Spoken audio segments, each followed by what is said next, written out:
Thank you. Get things going here. Okay, hang on a second. And you probably don't need me on the screen too much because I've been going through a lot of my presentation here. Oh, wow, this is awesome. Ooh, that's loud. Forgive me if my voice is starting to go already. I've been spending a lot of time talking with you guys out there. It's been wonderful. You know, they say a picture is worth 1,000 words, right? Well, there you go. Shortest presentation I've ever done. Thank you very much. No, right? There you go. I've titled my presentation, Testing the Globe. Subtitle, Who Really Has the Intellectual High Ground in this discussion? You know, there's the four big questions mankind has wrestled with for millennia, right? Who am I? Why am I here? Where am I? How did I get here? I'm going to talk more. This is a two-part presentation. This will be more sort of the philosophical part, and then tomorrow I'll talk about the various physical evidences that push me over the edge, so to speak. So regarding the who am I question, you know, first of all, my name is Rob Skiba. The things that influenced my life, of course, my parents growing up. I have one sister not depicted here, but my family is very close. My dad was a Baptist minister when I was a kid. I've been in the church my whole life. As soon as I could read, I was reading the Bible. Had a King James Bible highlighted and annotated in grade school. Anytime the doors of the building were open, I was there. I accepted Christ as my Savior at age 7 and have been in some form of ministry my entire life. That was 1977 when that happened, and that just so happened to be the same year this movie came out, Star Wars, and of course that blew my young mind, like, wow, that was amazing. It had a profound influence on my life and led me to the career that I've chosen, that I do to this day as a filmmaker. Also, I made a public declaration at age 8. I said I will either be an astronaut, a filmmaker, or a movie star by the time I'm 30, or I'll be dead. And it wasn't because I had a death wish. I just figured when you're 8 years old, 30, like, that's old man, right? So my thinking was if I hadn't achieved any of those things by the time I was 30, it had to be because I was dead. I don't remember exactly when it was, but at some point in my young life, Jim Irwin, supposedly Apollo astronaut from, I think it was Apollo 15, came to our church and signed that picture of him allegedly on the moon, said, "Reach for your dreams, Rob, aim high." And I did. Immediately after I got out of high school, I joined the Army. Oh, and by the way, that's me at age 18 with a Star Wars bed sheet. Yeah. Hardcore science fiction nerd. Joined the military. My whole plan was to learn how to fly helicopters, get my commission, transfer over to the Air Force, learn how to fly jets, get into the space program.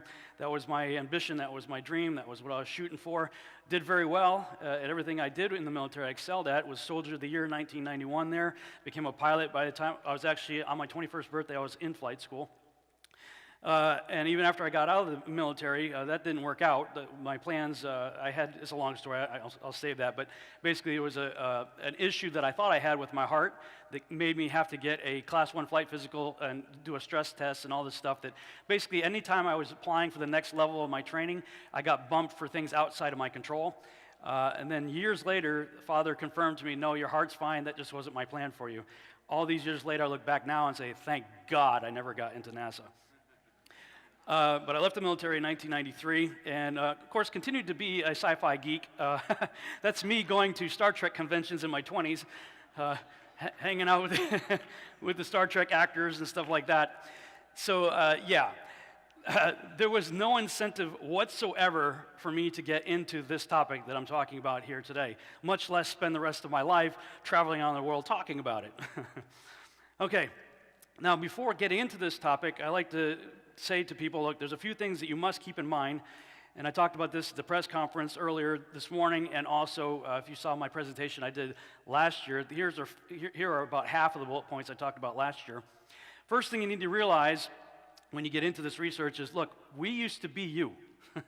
If you're just getting into this and you're really skeptical and you don't believe in it, look, we get it. We were there. We were you. None of us belongs to the Flat Earth Society. Let's say it out loud together. Ready? None of us belongs to the Flat Earth Society. So if this is new to you, okay, don't go to the Flat Earth Society to look at what are these people about. They didn't sponsor this event. They have nothing to do with it. Neither do we.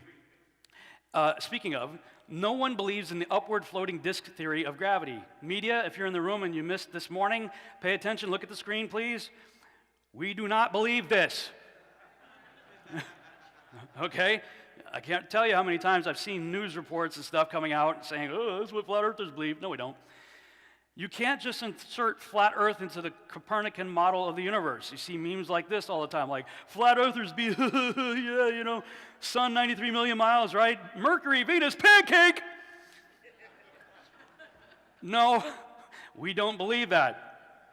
Speaking of that particular meme, Danny Faulkner just put out a book, and I've seen this meme going around. Danny Faulkner takes apart the flat earth movement in his new book, Falling Flat.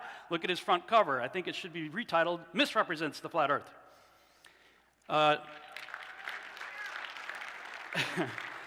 I'll just say this. I've spent time talking with Danny. I like him as a human being. I think we could probably be friends. I mean, I think he's a pretty cool guy, but when it comes to this issue, he's like the arch nemesis of flat earth.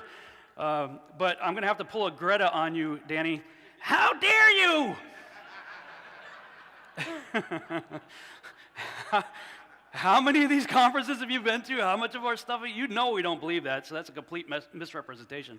But he's not the only one. There's plenty of others out there doing it, the same thing. All the news media does it. Rational Wiki, on their flat earth entry, it says it's basically this, and they got the same picture. No, that's not true. And number 5, for Christians, the Bible is a flat earth book from cover to cover. I'm sorry, it just is. So that's part 1 of my presentation. I'm just going to go through this real quick. Others will be talking about it this weekend. Of course, if you're familiar with my work, I've got plenty of stuff on this online. But essentially, when you look through the scriptures, I appreciate Logos Bible Software. The scholars over there at Logos Bible Software do not believe the earth is flat. Say that again with me. They do not believe the earth is flat. Okay? They don't believe it. But they believe that the people who wrote the Bible did, which creates an interesting problem for them. It's like, look, you just make a really articulate case for this is what the words mean, this is what they clearly believed, and then you say you don't believe it. So I don't know what's up with that. But this is their depiction of the ancient Hebrew conception of the universe. I've gone a little deeper. This is not thus saith the Lord, okay? This is thus thinketh Rob. I'm not telling you this is where you live. I'm telling you this is what I see in my mind when I look at the ancient texts. As an artist, this is what I come up with. And according to all the references you see there, we see that we live in a self-contained 3-tiered system of heaven, earth, the underworld. There is a solid firmament, dome, vault over us, according to the text you see there. Yahuwah is the pronunciation of the Tetragrammaton that I've chosen. I don't get into fights with people about this. Some say Yahweh, King James says Jehovah, Yehovah. Look, we're talking about 4 consonants, and we're doing the best we can. The pronunciation I've landed on is Yahuwah, so if you hear that, that's what I'm referring to as the name of God. Yahuwah's throne sits above the heavens, the waters, according to the text you see there. The earth is inscribed in a circular, flat fashion into something with 4 corners and surrounded by water, according to the text you see there. The sun, moon, and stars are in the firmament, and by the way, all the stars are going to fall to earth, according to Isaiah, Yeshua, Jesus Christ, the Son of God himself, Peter, and John. The stars are falling to earth. We got big problems if Beetlejuice is headed our way, and followed by Andromeda, right? Somebody's lying to us here. And I'm not prepared to say that it's Isaiah, Yeshua, Peter, or John. There are floodgates, windows in the firmament. Earth is a geocentric, stationary world set on pillars. Indeed, from Genesis to Revelation, the earth is consistently described by Holy Spirit-inspired authors as fixed and not moving, spinning, orbiting, etc. Circular with edges, corners, pillars, foundations, etc. Under a dome within which the sun, moon, and stars were placed on day 4. Inside that structure that I showed you a minute ago is something that like the footstool of God right there. And I say, look, which model is a better fit for a stationary world set on a firm foundation of pillars under a solid dome within which the sun, moon, and stars move and which will accommodate all the stars falling to earth? I think it's a pretty easy answer when you look at that. Now, of course, those who disagree, who think the Bible it doesn't say this, they only got 2 scriptures. 2.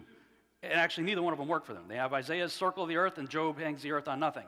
Neither one of them work for them. Hangs the earth on nothing. The model that they believe is the earth in the Copernican model is literally hung on the gravity of the sun. So you can't even use that one. And circle doesn't mean ball. Doesn't mean sphere. For me, though, it really was the firmament. That was the one that just, it sealed the deal in more ways than one. Unquestionably, the thing is hard, firm, supporting the waters above, attached to the earth, within which Yahuwah placed the sun, moon, and stars, and upon which his throne sits. Clearly, this is a very important issue to Yahuwah. The only model that accommodates every aspect of the firmament is the circular, enclosed world model. The only way around this is to grossly misrepresent the scriptures, yanking the true meanings of the words used out of context and fantasizing about definitions for those words, which are not even remotely supported by the text nor the historical context in which the scriptures were written. Interestingly enough, I think this was just last week, some news articles came out just recently. Scientists, it says, our understanding of the cosmos could be fundamentally wrong, astronomers say. It says, our understanding of the universe could be fundamentally wrong, scientists have said. Newly released data from the Planck, I'm not sure how you pronounce that, telescope, which aimed to take very precise readings of the shape, size, and ancient history of our universe, suggests that there could be something wrong in our physics, according to a new paper.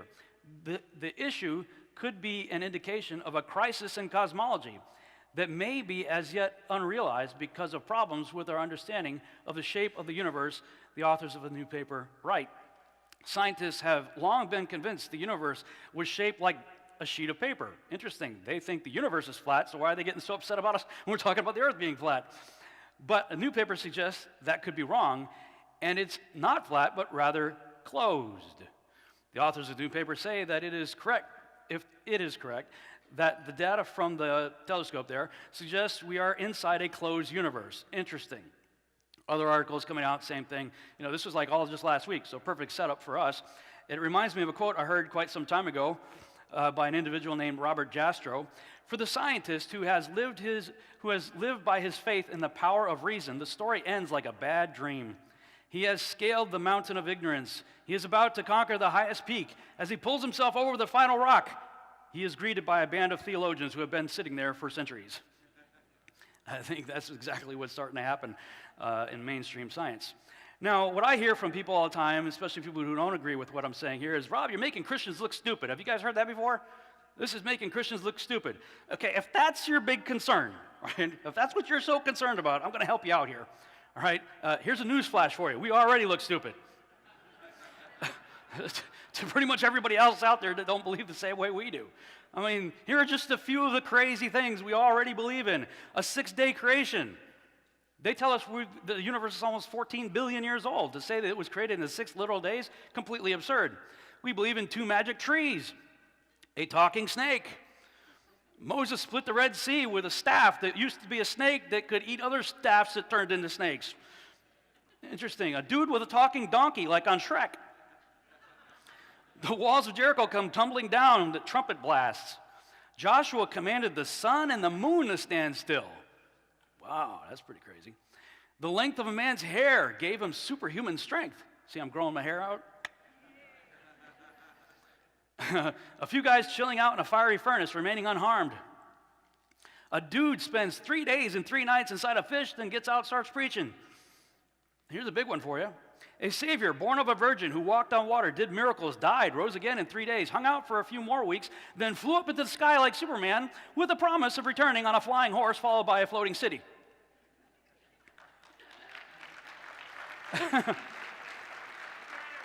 There are a lot more that I just couldn't fit on one slide, okay? So if your big concern is looking stupid, just embrace the madness. But, I knocked on our side of it a little bit here. Let's look at some really stupid things. Let's look at modern cosmology and science that I believe Scripture rightly defines as falsely so-called. Let's look at real stupid. Have you ever heard of the game, you ever play the game Whisper Down the Lane, Whisper Down the Line, right? Who is most likely to have the truth, the one closest or the one farthest away from the original source information? Closest, right? So the further back we go, we see almost unanimously across the ancient world, they believe we are on a circular, still flat earth, set on pillars under a dome within which are the sun, moon, and stars. Now, there are variants within the cultures, but essentially you got the same model. Flash forward to the end of the line, and I heard we live on a spinning heliocentric ball in an ever-expanding universe. Something changed down the line, right? Now, when we think about the ancient past, who's smarter, us or them? I mean, the further back we go in time, the more we start seeing stuff like this.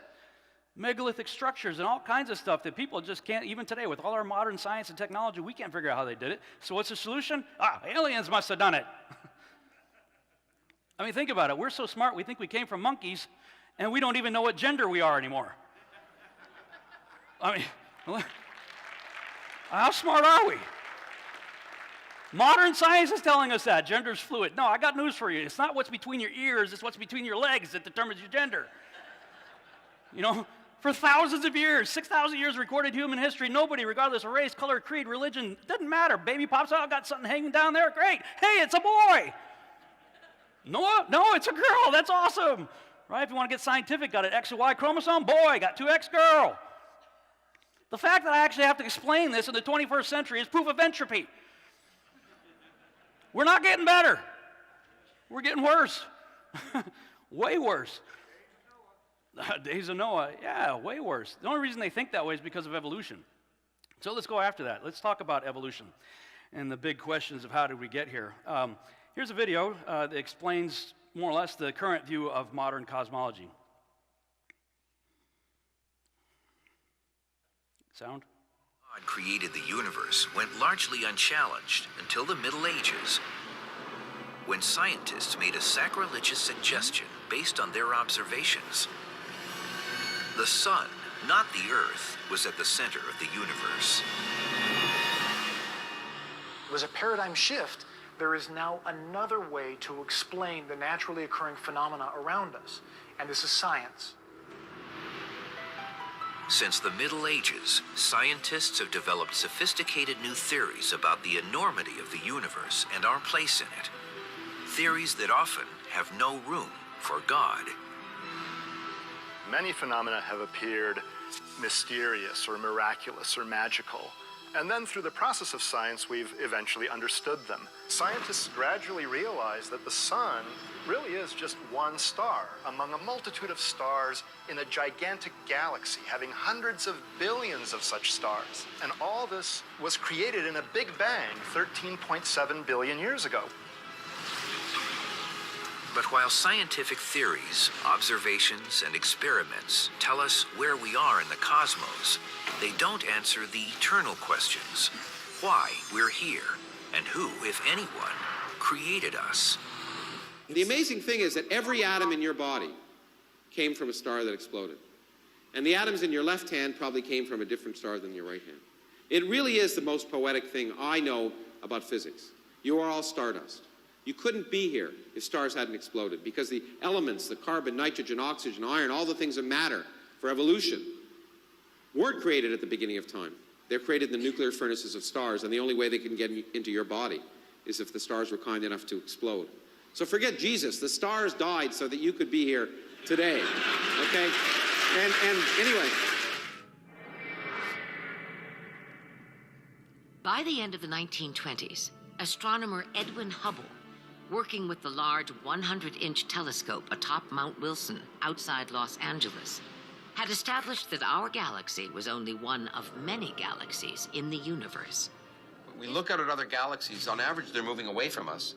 And those that are twice as far away are moving twice as fast. And those that are 3 times as far away are moving 3 times as fast. And of course, that makes us look like we're the center of the universe. Such a condition would imply that we occupy a unique position in the universe, analogous, in a sense, to the ancient conception of a central Earth. This hypothesis cannot be disproved, but it is unwelcome and would only be accepted as a last resort in order to save the phenomena. Therefore, we disregard this possibility.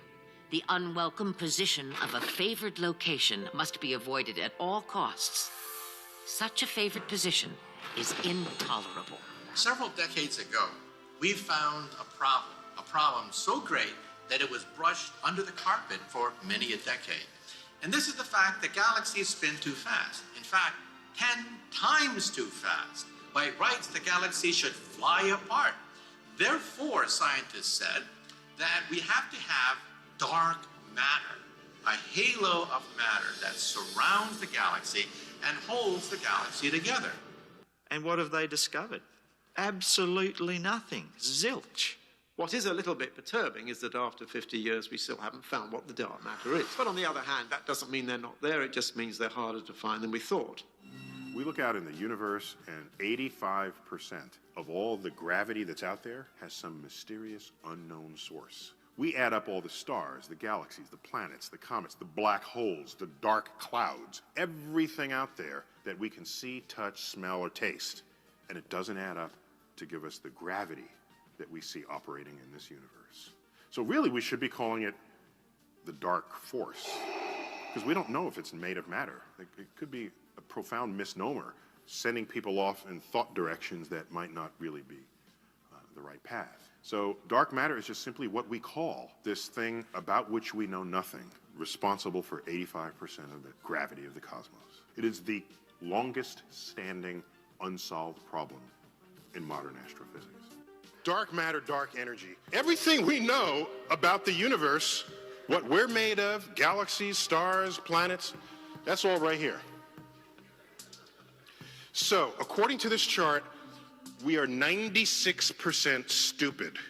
So the problem with cosmology is that we keep inventing theories, ad hoc theories, to try to explain the data, such as inflation, dark matter, dark energy, and so on, just to keep patching the theory up. There is a crisis in cosmology. Usually in science, if we're off by a factor of 2 or a factor of 10, we call that horrible. We say something's wrong with the theory. We're off by a factor of 10. However, in cosmology, we're off by a factor of 10 to the 120. That is 1 with 120 zeros after it. This is the largest mismatch between theory and experiment in the history of science. A very large number of universes, perhaps even an infinite number, could in principle exist in a vast hyperspace. We can understand the idea of hyperspace by comparing it to a mug of beer. The beer mug would be the hyperspace, and the bubbles would be these individual universes. The bubbles in a beer mug are all physically about the same. But suppose they span a range of properties. Some of them might have carbon and oxygen, and stars and gravity, and others don't. We would be in one of the ones that leads to a rich, complex universe culminating with life as we know it. If there are an infinite number of other universes, the fine-tuning that seems to be present in ours isn't an example of God's plan, but rather the law of statistics. Most of these universes wouldn't naturally develop in ways that fostered intelligent life, but a few would. So then the explanation for the specialness of the universe is that we are winners in a gigantic cosmic lottery. It stands to reason that we couldn't be living and discussing this in a universe that was hostile to life. Only the bio-friendly ones get populated with thinking beings. Having a multitude of universes is actually quite a simple and natural consequence of some of the most favored models for the birth and early evolution of our universe. It's kind of like stars and planets. As long as you have the capacity to make one, it's easy to make lots of them. Oh, really?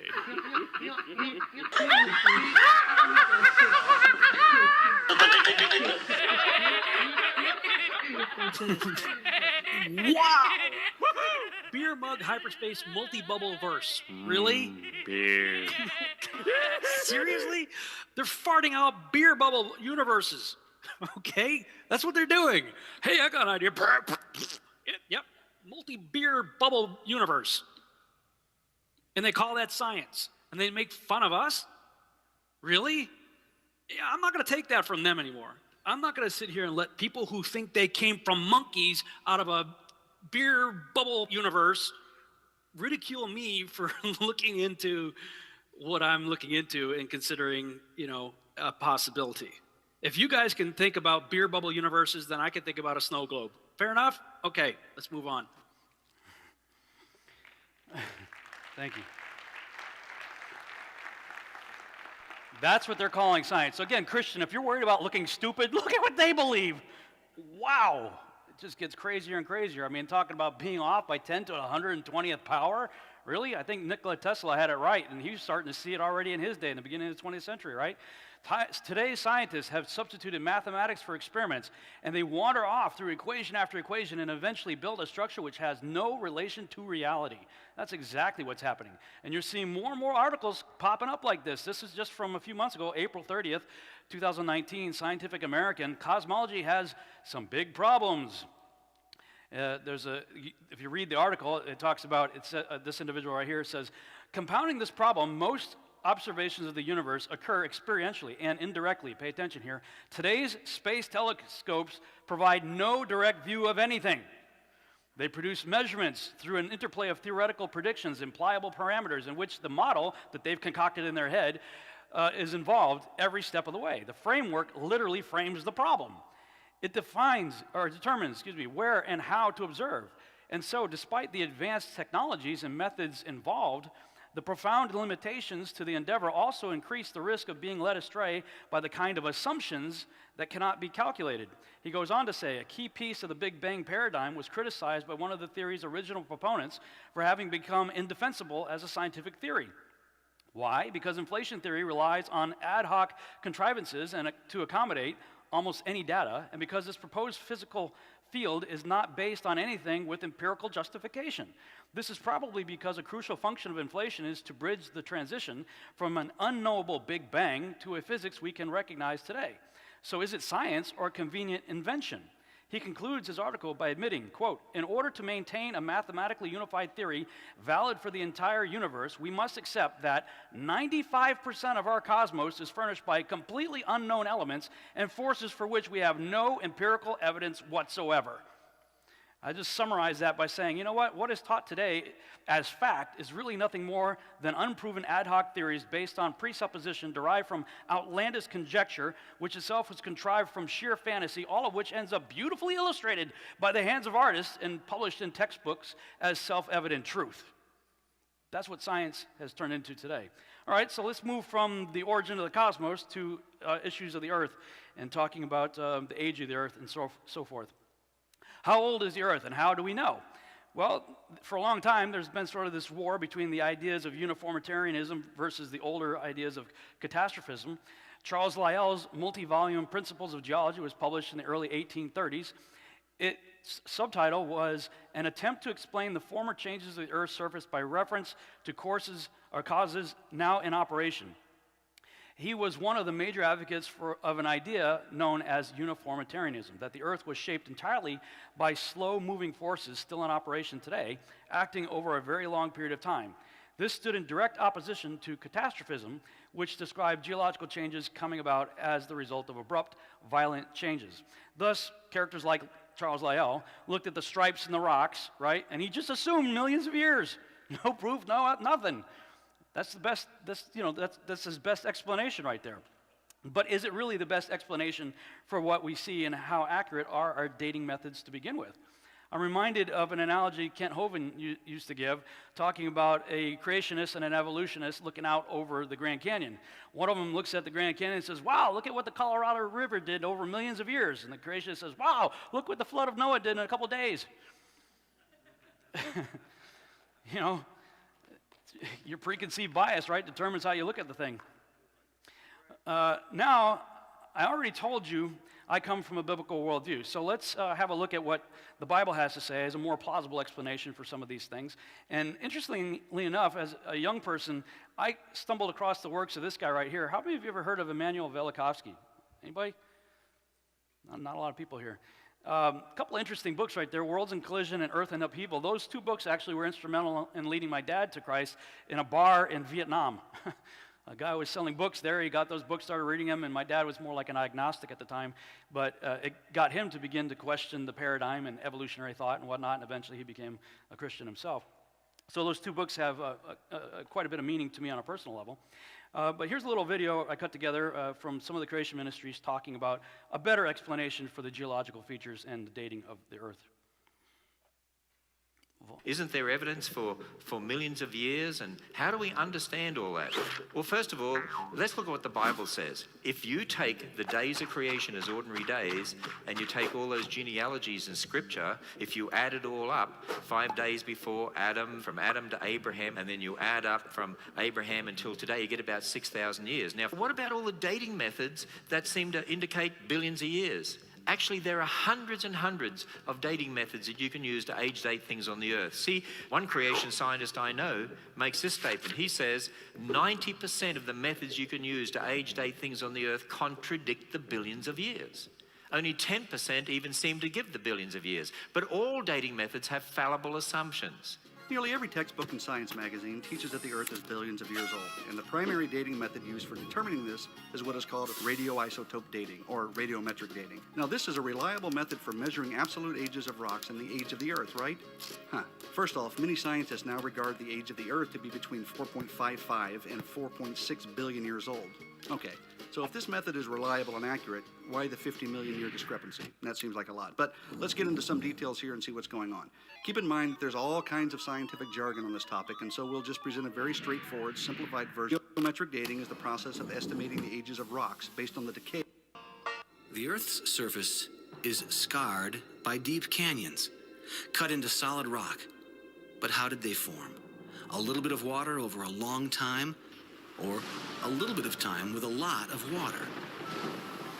Modern rivers don't generally cut downward into solid rock, so today's river erosion seems incapable of explaining rock canyons. The Great Flood of the Bible, however, provides a possible explanation for such canyons. On May 18, 1980, Mount St. Helens, located 95 miles south of Seattle, Washington, erupted. The eruption was triggered by an earthquake centered beneath the mountain that measured 5.1 on the Richter scale. The lateral blast swept out the north side of Mount St. Helens at 300 miles per hour.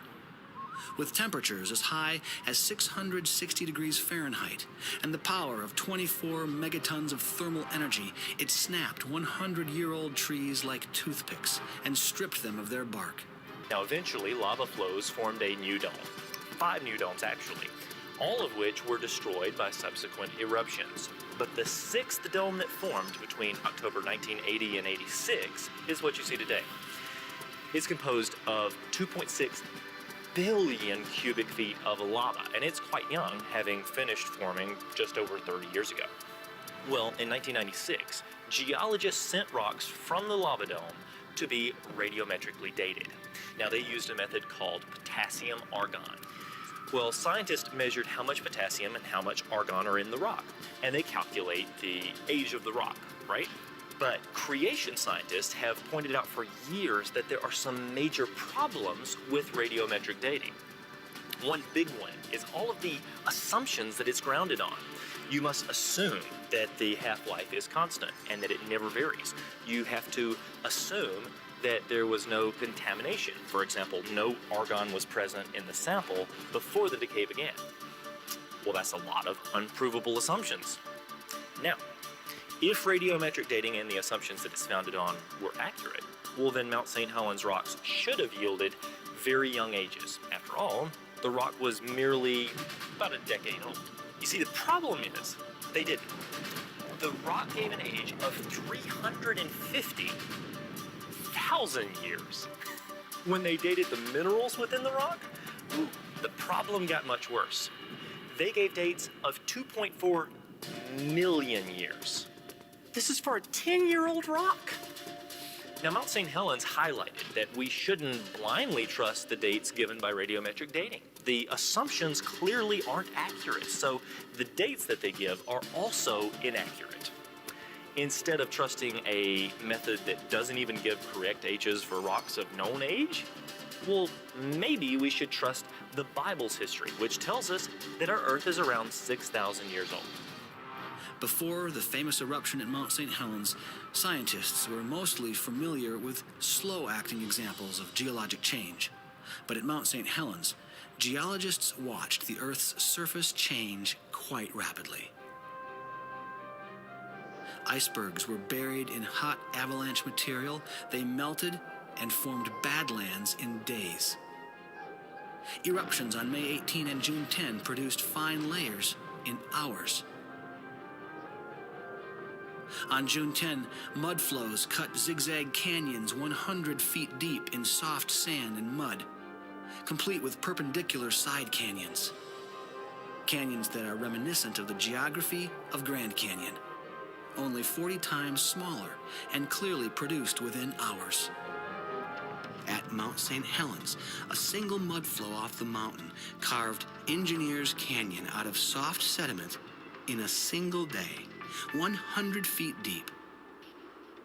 And the same thing even happened in solid rock. A series of mud flows created Lewitt and Step canyons on the front face of Mount St. Helens, cutting hundreds of feet into solid rock over just a few years. Grand Canyon is a good example where we find evidence of catastrophic forces at work. Upstream is evidence of huge lakes. These lakes would never have formed if the canyon were already open below them. However, if these lakes had formed from rains after Noah's flood, and if the pressure of these waters broke through and carved through the recently deposited sediments, then we would expect to find surge deposits downstream. Below Grand Canyon, this is precisely what we find. Evidence of a lot of water cutting over a little bit of time. Even though Mount St. Helens is a very small catastrophe compared to the flood or the major catastrophes immediately following the flood, it provides a better clue to what happened in those times than the slow geologic processes which are most commonly seen in the present. All right. Now that we've established that the Big Bang is complete and utter nonsense, and our dating methods are also full of crap, let's take a look at the absurdity of biological evolution. This is a typical description of biological evolution you might see, charts and things of like this, made out of a blob or in the image of God. Darwin and the standard model of evolution, right? How many of you have heard that we share 98% of our genome with chimpanzees? Have you guys heard that before, taught in school? You know, that's one of the reasons they say we evolved from apes, because we supposedly share 98% of our genome with chimps. Okay, the clip I'm about to show you is not from a creationist. It's from an evolutionary-minded group of people describing how they got those numbers. Check it out. Compare the chimp and human genomes, those single-letter differences were easy to tally, but the big mismatch sections weren't. For example, if a genetic paragraph, thousands of letters long, appears twice in a human scroll, but only once in its chimp counterpart, should that second human copy count as thousands of changes, or just one? And what about identical paragraphs that appear in both genomes, but in different places, or in reverse order, or broken up into pieces? Rather than monkey around with these difficult questions, the researchers simply excluded all the large mismatch sections, a whopping 1.3 billion letters in all, and performed a letter-by-letter comparison on the remaining 2.4 billion, which turned out to be 98.77% identical. So, yes, we share 99% of our DNA with chimps if we ignore 18% of their genome and 25% of ours. Yeah, that makes sense. What? That wouldn't make sense in any other context. Nobody would buy that. Right? Wow, okay. And this is why more and more scientists, even secular scientists, are starting to steer away from the standard Darwinian model. It's so full of holes and assumptions. In fact, when Francis Crick and James Watson discovered DNA, they immediately knew this could not have evolved by random chance mutation. So what is their solution? Aliens! Aliens must have done it, right? The late Nobel Prize winner, Professor Francis Crick, along with British chemist Leslie Oriel, proposed the theory of directed panspermia in 1973. A co-discoverer of the double helical structure of DNA molecule, Crick found it impossible that the complexity of DNA could have evolved naturally. So good thing Giorgio wasn't around back then, right? Panspermia, I don't know, therefore aliens. The idea of panspermia was born. The idea of ancient aliens must have seeded our world, kick-started evolution. And this is now becoming the new standard. Thus, when asked if intelligent design was a plausible solution to the evolution of man, this is what Professor Richard Dawkins had to say. Or to teach the controversy, to teach both theories. But there aren't two theories. There's only one theory around. There's only one game in town as far as serious science is concerned. Of course, you get negative reactions from creationists, but who cares about creationists? They don't know anything. We're Johnny-come-latelys. We live in the cosmic boondocks. We emerged from microbes and muck. Apes are our cousins. You don't believe that the Earth is round only if you're an astronaut. You don't believe Napoleon existed only if you're a historian. You believe these things because they're facts proved by evidence.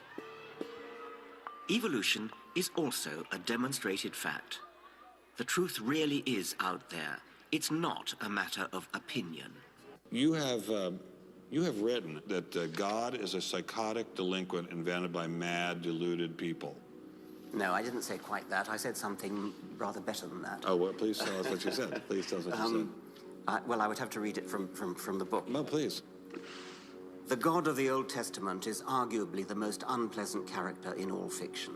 Jealous and proud of it, a petty, unjust, unforgiving control freak, a vindictive, bloodthirsty ethnic cleanser, a misogynistic, homophobic, racist, infanticidal, genocidal, filicidal, pestilential, megalomaniacal, sadomasochistic, capriciously malevolent bully. So that's what you think of God? Yeah. So you believe it's liberating to tell people that there is no God? I think a lot of people, when they give up God, feel a great sense of release and freedom. Well, then who did create the heavens and the earth? Why do you use the word who? You see, you immediately beg the question by using the word who. Well, then how did it get created? Well, by a very slow process. Well, how did it start? Nobody knows how it started. We know the kind of event that it must have been. We know the sort of event that must have happened for the origin of life. And what was that? It was the origin of the first self-replicating molecule. Right, and how did that happen? I told you we don't know. So you have no idea how it started? No, nor has anybody. Nor has anyone else. Evolution is a fact. It's documented by science. Right, and how did that happen? I told you we don't know. Believe these things because they're facts, proved by evidence. So you have no idea how it started? No, nor has anybody. Nor has anyone else. What do you think is the possibility that intelligent design might turn out to be the answer to some issues in genetics or in evolution?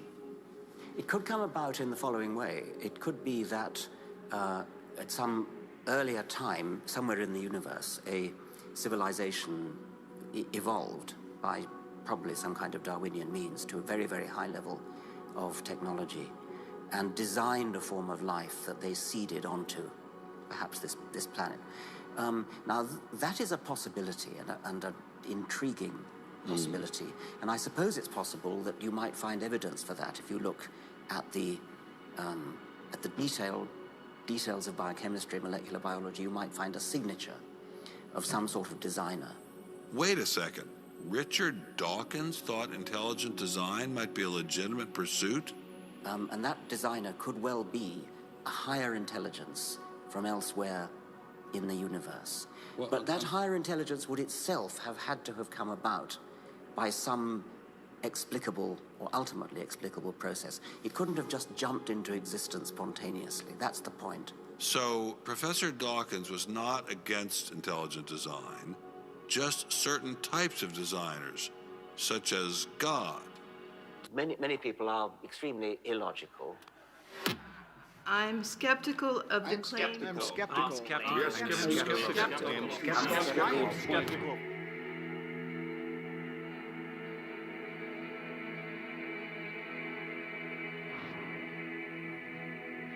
Skeptical. Skeptical. Skeptical. Skeptical of claims for the ability of random mutations and natural selection to account for the complexity. The complexity. To account for the complexity of life.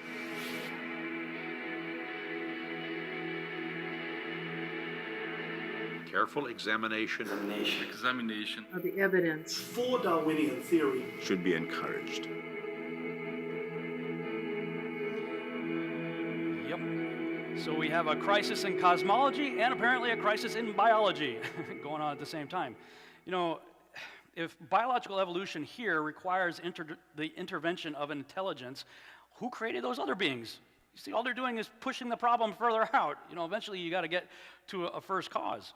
And ideally, you really got to get to how does a first self-replicating cell manifest itself out of non-living material, right? I mean, you got to get, you can't just go to chimps. You got to go further back than that, right? Well, I mean, they're forced to go on faith. Ooh, that's that crazy religious word, right? Because they have no evidence for what they're talking about. And yet, over and over and over again, we're seeing stuff like this, aren't we? article after article talking about other Earth-like planets out there. There could be 1 billion Earths in our galaxy alone, 40 billion, 8.8 billion. Oh, and incidentally, they're finding all these Earths by looking through telescopes millions of light years away, or even thousands of light years away. Both are absurd. You know how far a light year is? Yeah, it's nearly 6 trillion miles. They're telling us they're spotting black holes 55 million light years away. If they got telescopes that powerful, turn the telescope on the moon. I want to count the rivets on the buggy. Or shut up. You're full of crap. There's no way you're looking that far out there, but they're always pumping it in your head. There's other Earths-like out there because they have to. They have to prop up their theory, that there are ancient aliens out there. Over and over and over again. Well, this next video shows how life forming from non-living matter is simply impossible, whether we're talking about here on Earth or elsewhere in the cosmos. It is belief in the absence of evidence. Now, I don't propose to tell anybody what to believe, but for me, believing when there's no compelling evidence is a mistake. The idea is to withhold belief until there is compelling evidence. When I talk to the public about astronomy and this question of life elsewhere in the universe, the most commonly held viewpoint I encounter is surely it's impossible that we could be alone in the universe. After all, how could it be amongst this unimaginable number of opportunities for life to get going? It only happened once, only here. And this is a viewpoint held by many scientists and talking heads in popular media too. Do you think that there is life outside of Earth, intelligent life in the universe? Absolutely, there is life elsewhere, and almost certainly intelligent life. It has to be. The odds are just overwhelming. There's 200 billion stars in this galaxy. Well, now it looks like every star has about 10 planets. So there's almost certainly intelligent life. I assume it's the most frequently asked question. Are we alone? My best guess is that the universe is teeming with life. There's surely other civilizations out there in the universe. There are 350 billion galaxies out there in the universe. But an argument based solely on statistical grounds comes with a fatal flaw. And that is that it is perfectly plausible that the probability of life starting from scratch, which we call abiogenesis, is a number which is so small that it greatly outweighs the number of opportunities, the number of worlds out there in the universe for life to get going. For example, if the probability of life beginning is 1 in septillion, say, then the case for a crowded universe evaporates. What is the probability of abiogenesis? At a basic level, we certainly know that no lab experiment here on Earth has ever succeeded in creating what we would call life from chemical broths with conditions similar to that of the early Earth. This was first famously attempted by Stanley Miller and Harold Urey in 1952 at the University of Chicago. In what is now often considered the classic abiogenesis experiment, they exposed a beaker of water, methane, ammonia, and hydrogen to gentle heating and electrical sparks which emulated lightning. Now, many organic molecules were produced in this experiment, including 20 amino acids. But neither in that experiment, nor in any experiment since, have we observed the spontaneous production of complex proteins, nor DNA, nor indeed something crawling out of the test tube. Language is recognizable, even if you can't read it. Take Morse code. It has 3 basic parts: dots, dashes, and spaces. These 3 simple parts are combined to represent letters. There are 26 letters in the English language, which are combined to form over 400,000 words. Those words can, of course, be combined into an infinite number of sequences or sentences. There is evidence that DNA represents a language. 4 basic units, called nucleotides, combine into a code for 20 amino acids. From those few amino acids, the body forms more than 100,000 proteins. Even if you can't read DNA, it still has all the hallmarks of language, a language that biologists are just now beginning to crack. Every tiny cell in our body is packed with 3 feet of DNA, 3 billion nucleotides. The similarity between DNA and human language is uncanny. In addition to codes, both use similar techniques to pack, access, rearrange, copy, and translate information. DNA seems to represent a language, the language of life. An unseen author, the creator of heaven and earth, has left a testimony of his existence in the DNA of every living thing. For those who believe in evolution, they believe that matter gave rise to life. You've got to understand, matter had to give rise to zillions and zillions and zillions and zillions of bits of information.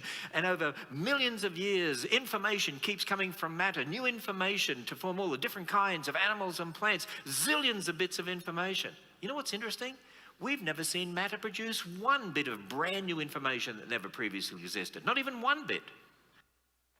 When one looks at a typical textbook, one will see some prehistoric pond and molecules, and those molecules coming together and forming a cell, and those cells coming together and some slithering creature coming out of this pond. That is fallacious. There is no truth in that. This is a cell. What is the origin of life? How do you get a cell like this? What is the origin of something like this? This is an amazing machine. A cell is an amazing machine. It's not just a blob of protoplasm. Every day, it gets harder to have the origin of life, to come up with a scenario, because the origin of life becomes more and more complex every day. A cell is a factory. It has the lipid bilayer, which is extremely selective to let certain things in and not other things. It has all of this substructure in here, these little areas where energy is made in here. It has these microtubules which can form so you can move matter from point A to point B. If you go to a factory, what you see is you see these overhead hanging machines that are moving materials from point A to point B. In these systems, and the way they do this is they build these racks, but same thing happens in a cell. You get these microtubules to move material from point A to point B, and then as soon as the material is done moving, the microtubule breaks down and then assembles some other place. You say, well, why doesn't it leave it there? Because then the cell would become too rigid. So it just rebuilds it. It's just amazing factory what's happening in a cell. This is what we have to make. If we want to have origin of life, you got to start here. You don't start here. You start with a single cell. Just build a single cell. That's what we have to do in origin of life. Nobody has ever done this. If you've been taught that simple forms of life have been made, that is a lie that you are believing. Somebody told you a lie. That has never been done. Organisms care about life. Molecules don't care. Chemistry, on the contrary, is utterly indifferent to life. Without a biologically derived entity acting upon them, molecules have never been shown to evolve toward life. Never. Molecules don't care about life. They don't know anything about moving toward life. They have no brain. Organisms want to move toward life and keep life going. Molecules don't care about life.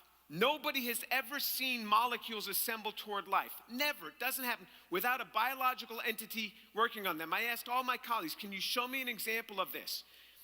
Of molecules moving toward order, moving toward an ordered system where you have a non-regular assembly. Regular assembly is like A or AB. That you can get pure thermodynamic assembly. But non-ordered assembly is a non-regular pattern. That's what you have in DNA. We know from computer science you have to have non-regular patterns in order to have complexity for living systems.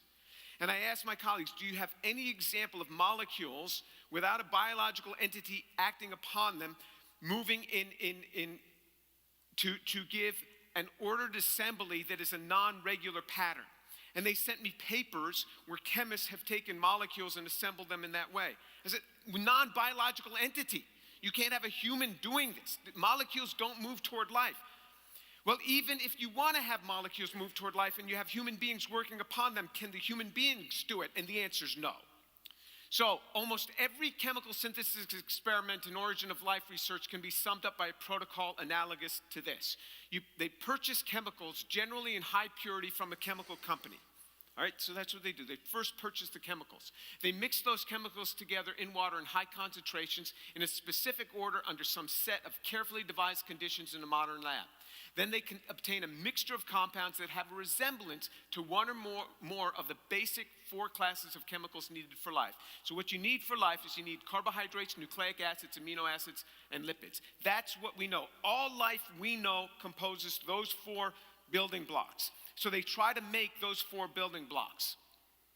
Then they publish a paper making bold assertions about origin of life from these functionless crude mixtures of stereochemically scrambled intermediates, much like Miller did in 1952. Nothing has changed in 66 years. Nothing. Nothing's changed. Exactly where we were in 1952 is exactly where we have remained. Think about what's been done in science in the past 60 years. Nothing has changed in origin of life studies in 66 years. That's important to realize.